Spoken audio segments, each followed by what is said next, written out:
ازيكم عاملين ايه؟ ان شاء الله تكونوا بخير يا رب. اخباركم ايه النهارده؟ ان شاء الله تكونوا بخير. اللهم صل وسلم وبارك على سيدنا محمد وعلى اله وصحبه وسلم. النهارده هعمل يعني بصوا هعمل كوبايه طحينه، يعني مش كوبايه طحينه هعمل كوبايه سمسم طحينه اللي لقيته عندي. يعني انا لقيت عندي شويه، انا بجيب سمسم كتير عشان المعجنات وعشان برضو بعمل منه الطحينه. فلقيت عندي ايه حوالي كوبايه وربع، فاخدت الكوبايه وسبت الربع ده اعمله اي حاجه. يعني الربع الكوبايه ده هعمله اي حاجه تانية بس. فالطحينه يا جماعه ب150 جنيه، فبجيب كيس صغير كده ب20 جنيه لما اكون محتاجه بقى، لما تكون الطحينه عندي خلصت يعني. فقلت لا بقى انا ايه هعمل من السمسم اللي انا جايباه ده. الطحينه دي يا جماعه اكتر حاجه جدي بيحبها. دي جميلة جدا جدا للكحة يا جماعة. الطحينة جميلة للكحة وللزور ووجع اللسان. يعني لما يكون عندك كحة، بعد الشر كده عليكم يا رب ويعافيكم، لما تاخدوا بق طحينة مفيد جدا. كفاية زيت السمسم، زيت السمسم تحفة تحفة تحفة. فالمهم ما علينا، يعني انا دلوقتي حطيت كوباية، دي كوباية سمسم، دي كوباية سمسم. انا بقى ايه بحمصها كده، بدفيها بس اطلع الرطوبه منها بس. وعليها كوبايه الصغنونه دي اللي هي بتاعت القهوه، كوبايه القهوه اهي، دقيق او فول سوداني. انا ما عنديش فول سوداني بصراحه، انا بعملها ساعات بالسوداني بتبقى جميله. فانا هحط لها الكوبايه الصغيره بتاعت القهوه دي دقيق بس. فانا دلوقتي بحمص الدقيق السمسم، ياخد بس ايه يعني تشويحه كده، وامسكه بايدي كده كده حلو قوي بس. اهو بطلع الرطوبه منه اهو، بصوا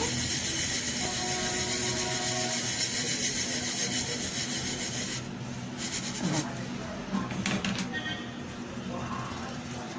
بصوا انا مجرد بس ايه يدفى شويه كده ويطلع الرطوبه منه اهو. مش يسخن يا جماعه لحد ما يجيب لون، احنا عايزينه يدفى شويه. خلوه يجيب لون عشان ما يمررش منكم اهو. بصوا اهو.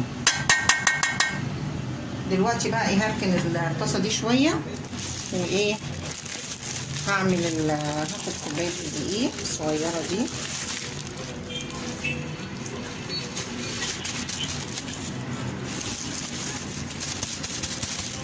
اهي. بصوا اهي الكوبايه الصغننه دي بتاعت القهوه بس. برضو هحطها في ايه في الطاسه، تاخد الرطوبه بس، ما ترموش يا جودي عشان ما يفرقعش اهو. بصوا بس اهو، وتقلب برضو كده، طلع الرطوبه منها. يلا يا جماعه ما تنسوش تحطوا لي اللايك، اللي بتتفرجوا عليا ما تنسوش تحطوا لايك يلا عشان يوصلكوا كل جديد. شايفينك يا اللي ما عملتيش متابعه. مش هتيجي اقول لكم في حاجه يا جماعه، لو دوست على الزرار الاحمر اللي تحت الفيديو ده على طول. ايوه والله يا جماعه الطحينه دي لما تدوها للاطفال، يعني مش الصغننين مش النونات، يعني لما يكون عندك مثلا ابنك بيكح ولا حاجه، تديله معلقه طحينه تحفه تحفه، كانك بتديله فيتامينات. لان طبعا السمسم فيه زيوت، وفي زيت السمسم برده جميل جدا وحلو قوي كده. الدقيق كده اتحمص خلاص، هسيبه يبرد شويه بس. يلا شوفوا بقى كده وشيروا بقى لاصحابكم يا جماعه. يلا ما تتفرجيش. دلوقتي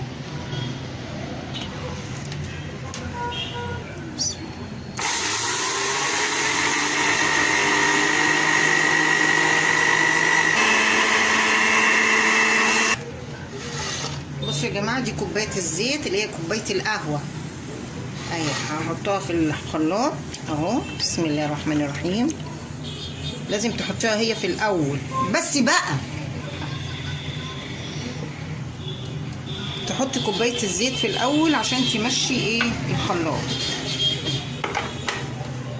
وتروحي بقى ايه حاطه السمسم بعد ما طحناه في الكبه اهي اهو،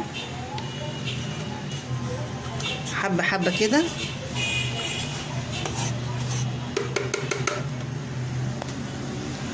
اهو.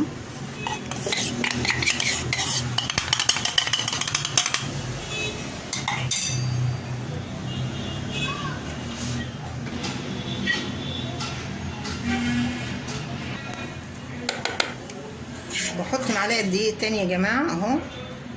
بصوا يا جماعة شكلها عامل ازاي، تحفة فنية فعلا زي ما بيقولوا، لوحة.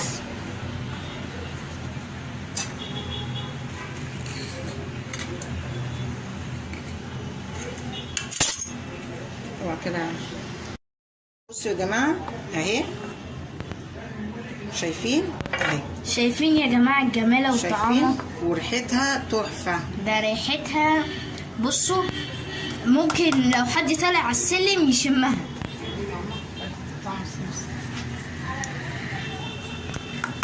بصوا تقلها، بصوا عامله ازاي دي بقى يا جماعه. بصوا يا جماعه دي تعملوها بقى يا جماعه مع فطيره. بصوا شايفين، اوه شايفين اهو.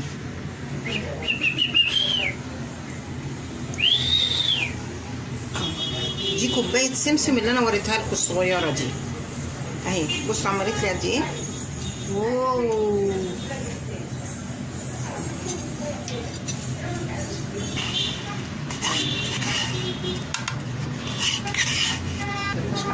بصوا بقى يا جماعه البرطمان ده يخصني. بصوا اهي، بصوا الجمال. خلاص في البرطمان ده وانت ممكن هي وممكن تيجي في البطرمان ده اهي. بصوا اهي. اوه لا كده سمعت على الاخيره في البرطمان ده. شوفوا اهو، ده ربع كيلو يا جماعه. البطرمان ده ربع كيلو، كان فيه عسل نحل اهو. شوفوا يا جماعه بتشتروا الطحينه من بره بكام، وحاجه نضيفه وريحتها والله مش قادره اقول لكم على الجمال، على ريحتها عامله زي الدقه كده، بتطحني دقه، انت بتطحني دقه. اصل انا بعمل الدقه يا جماعه برضو من السمسم، بعمل دقه تحفه تحفه تحفه اهي. ما بحبهاش. بصوا يا جماعه ماما ما كانتش بتحب الطحينه، حبيتها بعد الفيديو انا ده. عندي والله يا جماعه، انا جوزي بيجيب الطحينه على طول يشربها، ولما بيكون بيكح عشان بيشرب سجاير كتير، اما بيكون بيكح بيشرب من الطحينه، بيشربها شرب. بقول له قاعده اقول له ايه، هو انت تجيب الطحينه عشان تشربها، ما نحطهاش على عسل ولا نعمل فطيره ولا نعمل حاجه؟ يقول لي لما تخلص اجيب لك تاني. بس بيعشقها. وانا يا جماعه برضو صالع له والله اهو. بصوا البطرمان اهو، عملت بطرمان اهي. بصوا يا جماعه اهو. بقول لكم ايه، البرطمان ده يخصني. بقى في اللايك وشير وسبسكرايب عشان يوصلكم كل جديد، واشوفكم في فيديو جديد ان شاء الله. يلا باي باي.